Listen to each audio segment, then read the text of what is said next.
பிரசங்கி முதலாம் அதிகாரம். தாவீதின் குமாரனும் எருசலேமின் ராஜாவுமாகிய பிரசங்கியின் வாக்கியங்கள். மாயை, மாயை, எல்லாம் மாயை என்று பிரசங்கி சொல்லுகிறான். சூரியனுக்குக் கீழே மனுஷன் படுகிற எல்லா பிரயாசத்தினாலும் அவனுக்கு பலன் என்ன?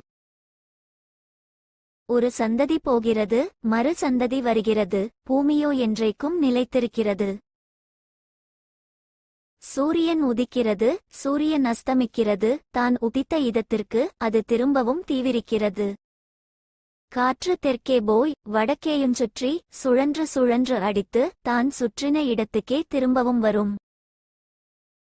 எல்லா நதிகளும் சமுத்திரத்திலே ஓடி விழுந்தும் சமுத்திரம் நிரம்பாது தாங்கள் உற்பத்தியான இடத்திற்கே நதிகள் மறுபடியும் திரும்பும். எல்லாம் வருத்தத்தினால் நிறைந்திருக்கிறது. அது மனுஷரால் சொல்லி முடியாது. காண்கிறதினால் கண் திருப்தியாகிறதில்லை, கேட்கிறதினால் செவி நிரப்பப்படுகிறதுமில்லை. முன் இருந்ததே இனிமேலும் இருக்கும், முன் செய்யப்பட்டதே பின்னும் செய்யப்படும். சூரியனுக்குக் கீழே நூதனமானது ஒன்றுமில்லை.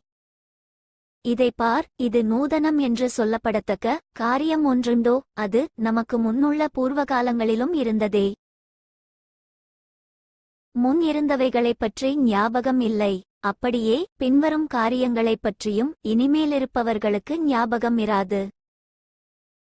பிரசங்கியாகிய நான் எருசலேமில் இஸ்ரவேலருக்கு ராஜாவாயிருந்தேன். வானத்தின் கீழ் நடப்பதையெல்லாம் ஞானமாய் விசாரித்து ஆராய்ச்சி செய்கிறதற்கு என் மனதை பிரயோகம் பண்ணினேன். மனுபுத்திரர் இந்த கடுந்தொல்லையில் அடிபடும்படிக்கு தேவன் அதை அவர்களுக்கு நியமித்திருக்கிறார். சூரியனுக்குக் கீழே செய்யப்படுகிற காரியங்களை எல்லாம் கவனித்துப் பார்த்தேன். இதோ எல்லாம் மாயையும் மனதுக்கு சஞ்சலமுமாயிருக்கிறது.